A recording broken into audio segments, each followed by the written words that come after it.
Informasi selanjutnya, pemirsa, mantan Menteri Komunikasi dan Informatika Budi Aris Setiadi diperiksa Korps Pemberantasan Tindak Pidana Korupsi Polri di Bareskrim. Pemeriksaan dirinya terkait kasus penyalahgunaan wewenang pemblokiran kasus judi online. Budi Ari diperiksa selama 2 jam namun enggan menjawab terkait berapa pertanyaan yang diajukan penyidik kepadanya. Budi mengatakan ia wajib membantu polisi dalam pemberantasan kasus judi online di lingkungan Kementerian Komunikasi dan Digital. Nunggunya lama nggak? Teman-teman media sekalian, saya ingin memberikan pernyataan. Yang pertama, sebagai warga negara yang taat hukum, saya berkewajiban untuk membantu pihak kepolisian dalam penuntasan pemberantasan kasus judi online di lingkungan Komdiji. Yang kedua, pemberantasan judi online merupakan tugas kita bersama sebagai sesama anak bangsa.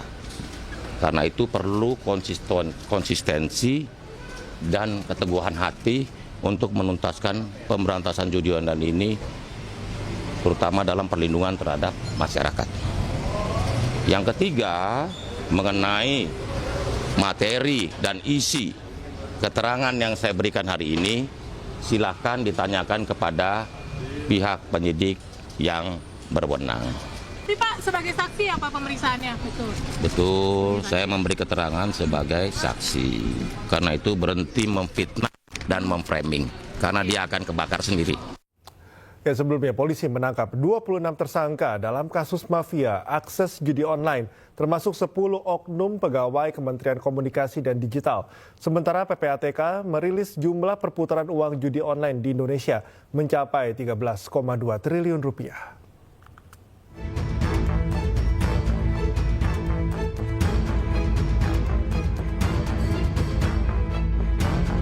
Kasus mafia akses judi online di Indonesia yang melibatkan pegawai Kementerian Komunikasi dan Digital terus diusut. Polisi telah menangkap total 26 tersangka. 10 diantaranya merupakan pegawai Kementerian Komdiji, sementara 16 lainnya masyarakat sipil. Polisi hingga kini masih memburu 4 pelaku lain, termasuk bandar situs judi online yang masih buron. Dari tangan para tersangka, polisi menyita sejumlah barang bukti termasuk mobil mewah bernilai fantastis hingga mencapai 167 miliar rupiah.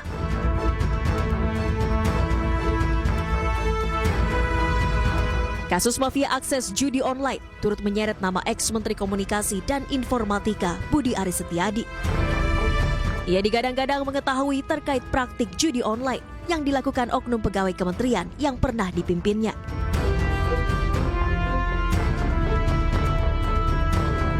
Sementara PPATK menyebut dari 10 laporan hasil analisis, total perputaran dana judi online pada periode Januari hingga Juni 2024 mencapai 13,2 triliun rupiah.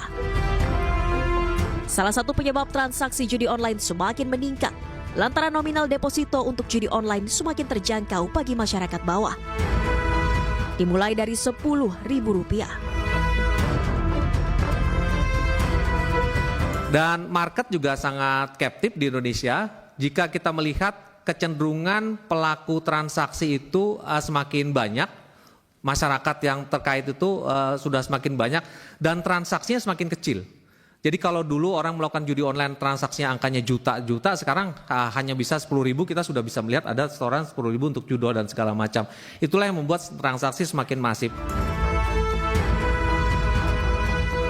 Hingga kini pihak kepolisian masih berkoordinasi dengan lembaga dan kementerian terkait untuk melakukan pengembangan dan menangkap pelaku lain yang terlibat dalam kasus mafia akses judi online.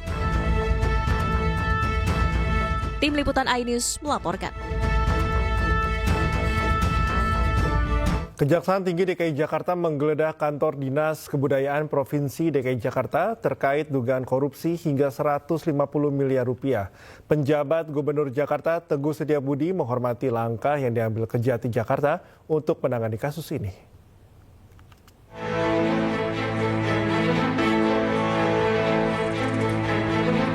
Kejaksaan Tinggi DKI Jakarta melakukan penggeledahan terhadap kantor Dinas Kebudayaan Provinsi DKI Jakarta di Jalan Gatot Subroto Setiabudi, Jakarta Selatan, Rabu sore.